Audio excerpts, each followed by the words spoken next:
Nu, ne, iš tiesų, reiškia, ne, matot, nereikia skubėti su to jungimusi, reiškia, reikia, pirmas dalykas, reiškia, apsispręs, kas gali jungtis, nes kada yra nesutarimai kertinėse klausimuose, pas mus viskas yra labai aišku, kaip užtikrinti saugumą, mes žinom, nu, bent jau galvojam, kad žinom, arba turim savo labai konkrečiai. Galim diskutuoti, galim trauktis atgal, jeigu kažkurioje tai vietoje, bet yra. Toliau kultūros klausimai, pas mus labai aišku. Apie lytis galbūt irgi nediskutuosim, ten Trumpas maladės, reiškia, tai irgi reiškia.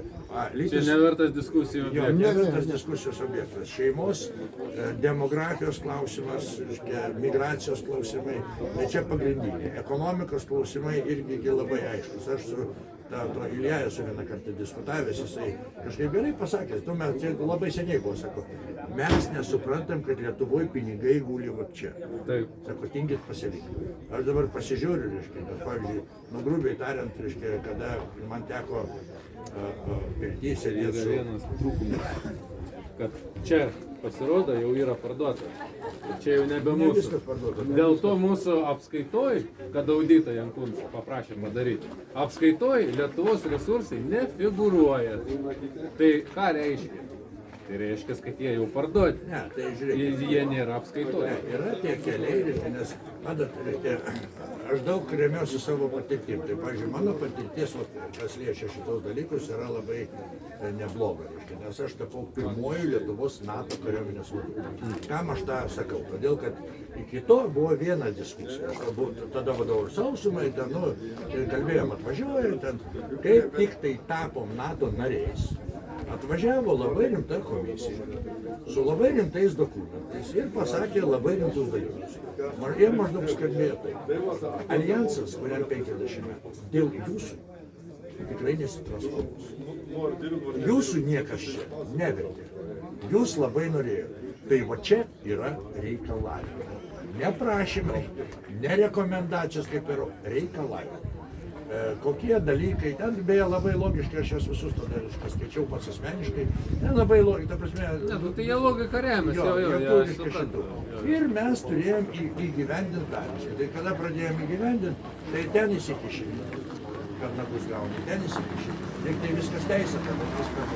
Ir tada aš atsimenu, mes sudarėm tokią grupę iš labai rimtų operatorių, iš labai rimtų teisininkų, iš labai rimtų finansininkų. Ir aš pasakiau, operatoriai, jūs išanalizuojat ir surašot, ką mūsų kariuomeniai reikia pakeisti. Taip sakant, ką reikia padaryti. Žingsnius, padarom tą, padarom tą, padarom tą, padarom tą. Tada sakau, jūs teisininkai, sakau, man sakau, visai neįdomu, kad jūs rašytumėt, kad čia negalima. Sakau, man turit parašyti labai aišku, koks kokio dokumento straipsnis, konkrečiai kokiam klausimui prieštarauja ir kitoj lentelėj, kaip tas straipsnis dalykas, laba diena. Labai smagu matyti. Noriu pasimatyti. Ten šiandien dieną. Kokius visus, čia juristai kaip. Tai va, tie straipsniai ten ir yra didelė bėda, kad jų niekas neskaita kaip ir Europos Sąjungos sutartys. Ne, tai todėl, kad mes gal nenorim, bet grubiai tariant, jeigu pažiūrėjau gyvenimo įgūdžių programą, nu kas man pasakys, kad prieš gyvenimo įgūdžių programą, tai pirmas mes kaip mane aktai. Bet ar ten yra apie įgūdžius? Tai ne, tai pradėkime nuo to, kad gyvenimo įgūdžių programa yra sveikinas reikalingas dalykas, bet jos vidus turi būti apie gyvenimo įgūdžius, o ne apie kitą galą. Jo, reiškia. Turi būti ne apie tos, ne apie tos. Galų gale, reiškia, mes apsispręskime, mes krikščionių tauta, ar mes pagonių tauta, beje, pagonis irgi su tais nelabai, reiškia, ar mes musulmonai. Pagonis irgi tradicionalistai buvo. Irgi tradicionalistai, tai bet jeigu mes esame visą kitą, tai tada, reiškia, apie kokias lytis mes kalbam. Apie ką mes kalbam, tai tada, reiškia, pradėkim kalbėti. Tai matot, man labai patiko Vėgėlės pasakymas, kada aš jau paklausiau, kada jis irgi buvo nepatenkintas dėl to žemės referendumo. Ir aš klausiau jo, dėl ko? Ir jis man pasakė, sako, nes jisai kaip teisininkas pasakė, nes sako, Europos Sąjungos įstatymai mums draudžia neparduoti žemės ES nariams. Ir viskas. Ir aš supratau, kad žmogus ne iš savo asmeninės nuomonės ten nepalaikė ar dar kažką, o jis kaip teisininkas, nes jisai realiai skaitė ir gilinasi tą sutartį. Ne, tai vat, ne, vėliau man patinka atvirai kalbant. Ne, jo, man irgi yra diskutuoti labai lengva. Bet pas kiekvieną meskite bet kurį. Sliekų. Visi turi niuansų apart mane. Aš tai Šventas nusileidau. Ne, juokauju. Daug visi ir medalių. Bet vėgėlė jisai pirmas dalykas, ko man patinka. Jis argumentuotai pasiūlė. Jo, labai švariai tvarkysiu. Vienas yra klausimas, kurio, sakysim, nežinau, bet mums reikia labai gerai atskirti, nes yra ES priimti teisiniai aktai privalomi ir yra rekomendacijos, kurios Lietuva bėga pirmoji vykdyti. Taip. Tai va čia klausimas yra. Neprivalomas rekomendacijas, kurias rekomenduojama vykdyti. Bet tai vis tiek rekomendacijos. Tai šitoj vietoje, žiūrėkite, aš esu tikrai už ir ES ir už NATO, bet aš esu ne už tokią ES, kurią mes dabar Tai va, tame bėda ir yra, nėra pusiau niešis. Ką mes bandom jau irgi daug laiką paaiškinti, kad negali būti viena koja NATO, viena koja ES. Turim arba mes, nes ir ES ir NATO jums aiškiai pasakė, mes dėl jūsų nesikeisim. Tai arba mes išeinam ir mes gyvenam kaip norim, arba mes šakinėjam pagal jų taisyklės. Jie atvirai tą sako. Mano patirtis NATO rodo kai ką kitą. Kadangi NATO visi sprendimai yra priimami konsensusu, tai kada yra priimami sprendimai, aš turiu nesikeis dėl ko?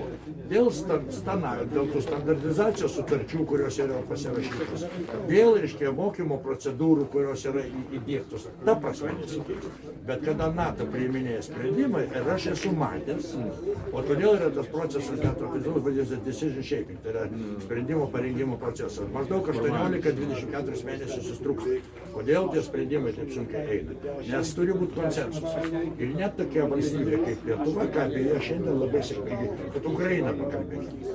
O prie ko čia NATO? Visi NATO, tai prie ko čia NATO?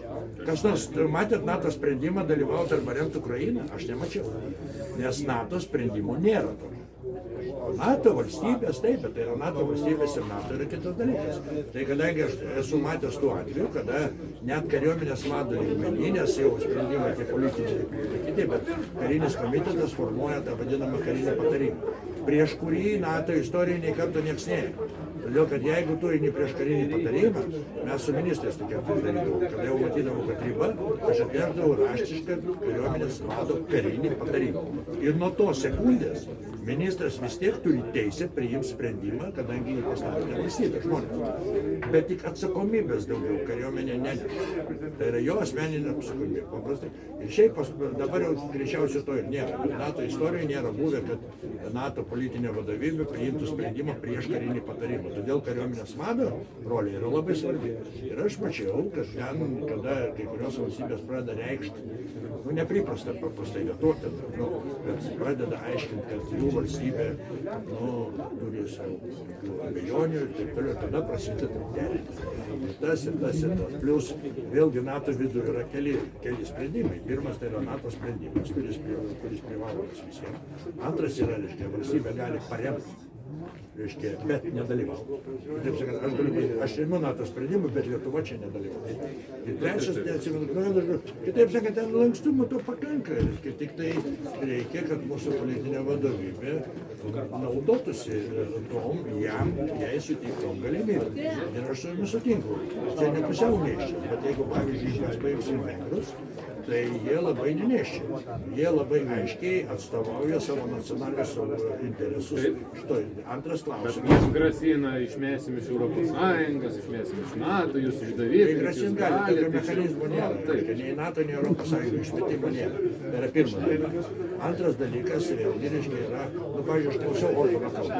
Atsiprašau, jisai atsistojo ir pasakė, jūs per pernai metus ES rusiškos naftos ir naftos produktų už užpirkot už 23 milijardus. žinoma. Per Indiją. Taip. Bet vis tiek rusiškai. Kodėl aš turiu mokėti priedą Indijai, kad aš tiesiog perku pas mus? Už dujų derusifikaciją. Jo, ne, nu tai teisingai, bet tai apie ką aš irgi kalbu. Dabar mes draudžiam, aš prie su geležinkeliais Ir su dirbu. plienu lygiai tas pats. Nes nėra taip labai daro, bet aš mačiau. Birkutė ištraukė lenkišką, birkutė ištraukė rusišką. Sakykit, atsiprašau, aš labai pasitrukdysiu. Gal nenori, kad filmuotumėt Man, žmonės? pavyzdžiui, aš dirbu Sakyčiau, Transgeležinkelių sakyčiau. vadovu. Aš ne pirmą kartą filmuoju. Tai reiškia, žinau, ta prasme, tik kelio trąšos Lietuvai kartu su geležinkeliu uostu nešė pelno, tai yra neapyvartos pelno. Man nemato pirmą kartą. Štai tokia daug tada klausiu. Jeigu tai būtų Europos Sąjunga, Sakykime, tai metų, bet Lietuva įveda nacionalines sankcijas nenurytų, tai gražiai prie viso pasakysiu, šito nenori, Latvijos ne? ir Lenkijos neįves. Ar žinote, Vnučioką KGB apgavo, yra VSD ataskaita, kad apgavo KGB Vnučioką įvestas trąšų. Sankcijas tam, kad Rusija perimtų 20% akcijų ir tranzitą. Aš pilnumoj tikiu, nes kada aš tą viešai sakiau, aš pasakiau, kad aš sakiau, dabar įvertinkim karinę prasme rezultatą. Ar Baltarusija nustojo gaminti Belkalio trąšas? Atsakymas - ne. Ar pasaulis nustojo pirkti Belkalio trąšas? Ne. Ar trąšos pabrango? Taip. Tai Baltarusija, dabar kalbam tik tai apie Baltarusiją. Gavo daugiau, gavo. Dabar Ir klausimas. dar 11 milijardų, atsiprašau, ieškinys kabo Ne, tai čia arbitraže. jau dar kitas klausimas. Dabar klausimas antras. Kadangi tranzitas dabar eina per Uslugą, o čia praktiškai per visas tris Baltijos, čia geras gabalas. Ar Rusija iš to tranzito uždirbo? Ir ne milijardą. Atsakymas - uždirbo. Ar Lietuva savo pinigus, mūsų pinigus, visų neįkišo? Įkišo. O mes atsistojom ir pasakėm, vertybė. Tai parodykit man tą vertybę. Iš ko jinai Kurioj susidaro? vietoj jo. ta vertybė? Tai dar negana to, mesgi kai buvom Baltarusijoje matėm planus, kokie Kinija turi planus būtent per Baltarusiją į Lietuvą planus. Tai Kinija nori pratęsti geležinkelį pro Indiją ir pro Baltarusiją ir prijungti prie Rail Buvo Baltica. Baltijos šilko kelio dalis buvo. Taip, ir norėjo ir vis dar nori traukiniai stovi, nesgi mesgi Kinija paskelbėm prieš tai, jie sustabdė tos traukinius. Klaipėdos uoste, įrengti Klaipėdos uoste patį moderniausią ir patį didžiausią pasaulio uostą, į kurį įplauktų laivai, kurie dar nėra net gaminti. Su 23 tūkstančiais konteinerių. Tai įsivaizduokit, mes procentuką užsidedam muito. Na, tai žiūrėkit, aš sėdėjau Nebereik mokesčių. prieš visi apie NATO plėtrą pasakoja, tai aš asmeniškas liudininkas, kaip Rusija palaimino Lietuvos stojimą į NATO. Ir po to prasidėjo procesai, iki to nevyko. Reiškia, Tai čia Rusija savo naudai, matomai, irgi tą darė. Reikėjo Sabakas, kuri loja garsiai. jeigu realiai, galbūt aš taip nesakyčiau, bet nes tuo metu santykiai gana normalūs buvo. Bet realiai, reiškia, esmė yra tame, reiškia, kad tikrai ne Lietuva tarėsi. Bet visą laiką Rusijos, reiškia, visa žiniasklaida ir jos visi vadovai sakė apie tai, kad Baltijos valstybės į NATO nestos. Kad Rusija blokuos ir blokuos. Ir NATO niekada mums jokių membership action planų nieko nedavinėjo. Tai kaip doizau, man tai patinka, doizau. Ir dabar visiems atviras. Tai va, reiškia, Jo, bet kažkodėl Rusijos 93 metais nepriėmė į NATO. Rusijos, tai Rusijai open, bet not for everybody. But not for everybody, Ne, aha, tai no. aš, pavyzdžiui, įdomumo... Not for enemy. Ne, čia ne 93 metai, tai jau buvo ženkliai vėliau, jau Putinas buvo, kada jie Ne, tai Putinas, tai... Ai, palaukit, jau ne 93 meluoju. Gal 2-3 galbūt. Ne, tai pavyzdys ir kitas, aš mokiausi NATO gynybos koledže. 93 man 2 metai buvo, ką aš galėjau prisiminti. Ne, žiūrėkit, aš mokiausi NATO gynybos koledže, kur jau aukščiau nėra. Tai aš labai gerai kalbėjau, atsimenu, kada 98 metais, kada kalbėjom apie pasaulio saugumą, tai buvo įvardinama, reiškia, labai aiškiai, kad baltoji rasė, tai čia ne apie rasizmą esmė buvo, bet apie tai, kad europiečiai, reiškia, įskaitant, reiškia, rusus, amerikiečius, sudaro apie 10%, reiškia, žemės gyventojų, tačiau valdo ir kontroliuoja apie 90% resursų.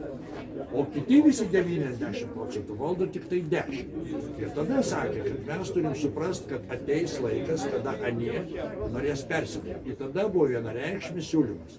Rusija turi būti dalis bendro globalaus, reiškia, vakarų pasaulio saugumo sistemos. Ir aš dabar kartais pagalvoju, reiškia, jeigu rusai būtų dabar dalis NATO, ar būtų kokie nors karai vykę? Ne. Bet dėl to ir nepriėmė, dėl to, kad nieko asmeniška, tai ne tik verslas. Nepriėmė dėl labai paprasčių dalykų, nes nuo 90 metų, kada Tarybų sąjunga 91 metais žlugo, reiškia, pasaulis pasidarė vienpolis su vienu globaliu, reiškia, gravitacijos centru. Tai Nu, yra tai Amerika. buvo, jo. O Rusija tuo metu buvo pakankamai silpna ir visi suprato, kad Rusija įeis, jeigu įeis į NATO, tai ne Lietuvos sąlyga, nes jinai ateis su savo resursais, su savo žmonėms, su savo teritorija ir su savo ambicijas į sprendimų priėmimus. Nes tuo metu tai praktiškai lyderiavo aiškiai Jungtinės Amerikos valstijos, aišku, reiškia, buvo kažkokių tai kelių nesutarimų, tai dar kažko, tai, bet viskas sprendėsi. Tai va, jeigu Rusija būtų atėjęs, tai būtų reikėję žymiai daugiau diplomatijos, bet saugumo prasme visi būtų, nes aš tada atsimenu, tada dėstytojas, kada kalbėjo apie tai, ir sako, ar jūs įsivaizduojat, sako, kokį monstrą saugumo mes galėtume sukurti. Ir tada buvo nepažįsta, tada Kinijos nieks nestatė, arabų pasaulio nieks nestatė, apie Indiją apskritai negalvojo. Ir dabar turim tą, ką turim.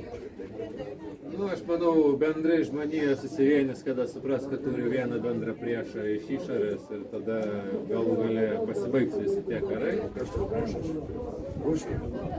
Ne, priešas iš išorės. Ai, iš ten. Jo, pasirodys, Ne, nu tai- kad draugėlis ir tas rusas ir visi pasirodys. Paradoksas, aš neseniai pas Giedrę laidoje, kai prisiminiau, reiškia, pakalbėjau. Paradoksas yra kame, kad 2008 metais, reiškia, kada buvo viršūnių NATO susitikimas, man irgi teko ten dalyvauti. Nu, nes man kaip vadų priklausė. Tai va, tai tada, reiškia, buvo būtent Bušo ir Amerikos administracijos milžiniškas spaudimas NATO dėl Ukrainos ir Gruzijos, reiškia, priėmimo. Nu, tada ėjo apie narystės planą. Bet narystės planas yra praktiškai priėmimas. Todėl, kad narystės planas, apartų visų ble, yra labai konkrečius dokumentus su labai konkrečiais uždaviniais ir su labai konkrečiais vertinimo kriterijais. Ir, nes aš atsimenu, mes darėm tą planą, tai atvažiavo komisija, tu atsiskaitėjai, jie pliusiuką padėjo, pliusiuką. Kitaip sakant, jau narystė, tau padaryk ir bus, reiškia. Tada labai sunku jau po jo, reiškia. Ir Amerika labai spaudė, reiškia, Britai spaudė, reiškia, bet vokiečiai, prancūzai, italai stovėjo kategoriškai, praktiškai kaip siena ir finalė net nepraėjo. Dabar mes kitą matom situaciją.